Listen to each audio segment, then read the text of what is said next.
بسم اللہ الرحمن الرحیم۔ پیارے نبی صلی اللہ علیہ وسلم کی ہجرت ہوئی تو مکے میں علی رضی اللہ تعالیٰ کے لیے کچھ نہ رہا۔ ایک تو جان کا خطرہ، پھر آپ سے دوری کا صدمہ، وہاں کی ایک ایک چیز کاٹنے لگی اور ذات گرامی کی یاد ستانے لگی۔ اب وہ ہر وقت بے قرار رہتے اور آپ سے ملنے کے لیے بیتاب۔ امانتوں کی واپسی سے چھٹی ملی تو موقع پاتے ہی مکہ سے روانہ ہو گئے۔ سواری کے لیے نہ کوئی اونٹنی تھی نہ کھچر، لیکن آپ سے جا ملنے کے شوق میں پیدل ہی چل پڑے۔ بڑی بےتابی سے تیز قدم بڑھانے لگے۔ سبحان اللہ، یہ تھے علی کی وفاداری، یہ تھی علی کی شہادت مندی۔ کتنے اونچے انسان تھے وہ، کتنے نیک تھی ان کی طبیعت۔ اس زمانے کا لمبا سفر، وہ بھی تنہائی اور بے سر و سامانی کی حالت میں، اور وہ بھی پیدل۔ کتنی بلند تھی ان کی ہمت، کیسا محکم تھا ان کا عزم۔ راستہ بھی کیسا لک و دک ریگستان، ہر طرف ویران اور سنسان، نہ سایہ کی آس نہ پانی کا امکان۔ اوپر سے چلچلاتی ہوئی دھوپ، نیچے سے تپتی ہوئی ریت، جیسے آگ کی چنگاریاں، لیکن یہ سب چیزیں ایک طرف، رسول خدا کی محبت ایک طرف۔ حضرت علی بے اختیار خطرات میں کود پڑے، راستے کی پریشانیاں جھیلتے رہے، دشوار گزار نشیب و فراز طے کرتے رہے اور رات و دن آگے بڑھتے رہے۔ ان کو بس ایک ہی دھن تھی، ایک ہی آرزو تھی، ایک ہی تمنا تھی، پیارے بھائی کا دیدار، مخلص دوستوں سے ملاقات، اور بس وہ چلتے رہے یہاں تک کہ تلوے لہو لہان ہو گئے، پیر بے جان ہو گئے، چلنے کی طاقت نہ رہی، لیکن حوصلے بھی جوان تھے۔ ایک دھن تھی جو انہیں بے اختیار کھینچے لیے جا رہی تھی، اور ان کے پیر خون میں نہاتے ہوئے پیر تیزی سے بڑھے چلے جا رہے تھے۔ ان کو یہ گوارا نہ تھا کہ ذرا ٹھہر کر دم لے لیں، تکان سے چور جسم کو کچھ آرام دے سکیں۔ وہ درد کی ٹس اور تکان کی تکلیف پر صبر کرتے رہے اور بےتابی کے ساتھ کعبہ مقصود کی طرف بڑھتے رہے۔ کعبہ مقصود پیارے نبی صلی اللہ علیہ وسلم کی طرف دوڑتے رہے۔ مدینے سے 3 میل کے فاصلے پر ایک چھوٹی سی آبادی تھی، یہ ذرا اونچائی پر واقع تھی۔ عالیہ اور قبا کے نام سے مشہور تھی۔ یہاں مسلمانوں کے کئی اونچے گھرانے تھے۔ پیارے نبی صلی اللہ علیہ وسلم ان کے مہمان ہوئے، 14 دن وہیں ٹھہرے رہے۔ وہاں کے دوران قیام میں خود دست مبارک سے ایک مسجد کی بنیاد ڈالی جو مسجد قبا کے نام سے مشہور ہوئی۔ یہیں پر علی کی آپ سے ملاقات ہوئی اور چھوٹا مجاہد بڑے مجاہد کے ساتھ ہو گیا۔ اب خوشی کا کیا ٹھکانا تھا، ایک ساتھ 3 خوشیاں اکٹھا تھیں۔ آپ سے ملاقات کی خوشی، دشمنوں سے نجات کی خوشی، اور پھر جانشار ساتھیوں میں پہنچنے کی خوشی۔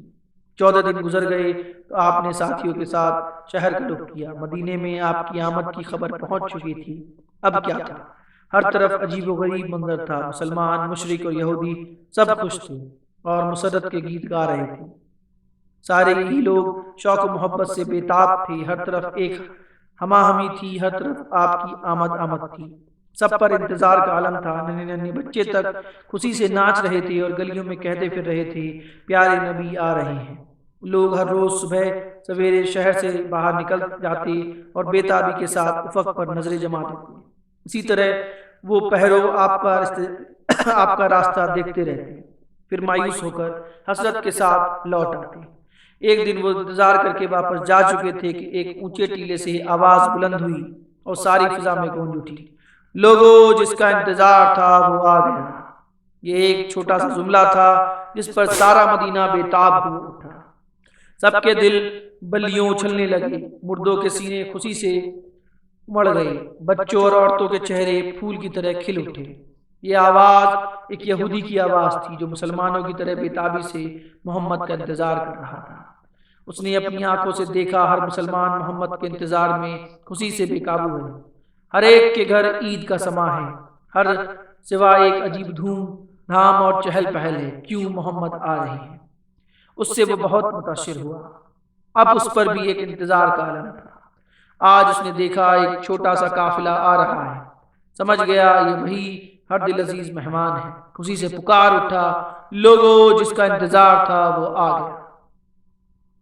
تمام بوڑھے اور جوان بےتابانہ گھروں سے نکل آئے اس نئے مہمان کے استقبال کے لیے۔ اکثر لوگ آپ کو پہچانتے نہ تھے کیونکہ انہوں نے کبھی دیکھا نہ تھا، لیکن ان کے دل آپ کو خوب جانتے تھے۔ ان کے سینے میں شوق و محبت کا ایک سمندر ٹھاٹے مار رہا تھا۔ کھجور کے ایک درخت کے نیچے پیارے نبی صلی اللہ علیہ وسلم کی اپنے ساتھیوں سے ملاقات ہوئی۔ لوگ شوق سے بےتاب تھے لیکن پہچان نہ سکتے تھے۔ حضرت ابو بکر نے دھوپ سے بچانے کے لیے سر پر چادر تانی، تب لوگوں کو معلوم ہوا یہی اللہ کا پیارا رسول ہے۔ یہ جمعہ کا دن تھا، راستے میں نماز کا وقت ہو گیا۔ اس وقت آپ بنی سالم کے محلے میں تھے۔ آپ نے جمعہ کی نماز یہیں ادا فرمائی۔ آپ کے ساتھ ان جانشاروں نے بھی نماز ادا کی جو آپ کو دیکھنے سے پہلے ہی مسلمان تھے۔ اس کے بعد رسول خدا صلی اللہ علیہ وسلم مدینے میں داخل ہوئے، اس پاک سرزمین میں جس نے آپ کو ہاتھوں ہاتھ لیا جبکہ وطن نے آپ کا ساتھ نہ دیا۔ آپ کے ننیحالی رشتہ دار بنو نجار ہتھیار سج سج کر آ گئے۔ قباء سے مدینے تک آپ کے دونوں طرف جانشاروں کی قطاریں تھیں۔ ایک عجیب و غریب منظر تھا۔ برسہ برس گزر گئے تھے، خوشی و غم کے ہزارہ واقعات پیش آ چکے تھے، بڑے سے بڑے میلے اور جشن منائے جا چکے تھے، لیکن مدینے کی گلیوں نے کبھی ایسا نظارہ نہ دیکھا تھا۔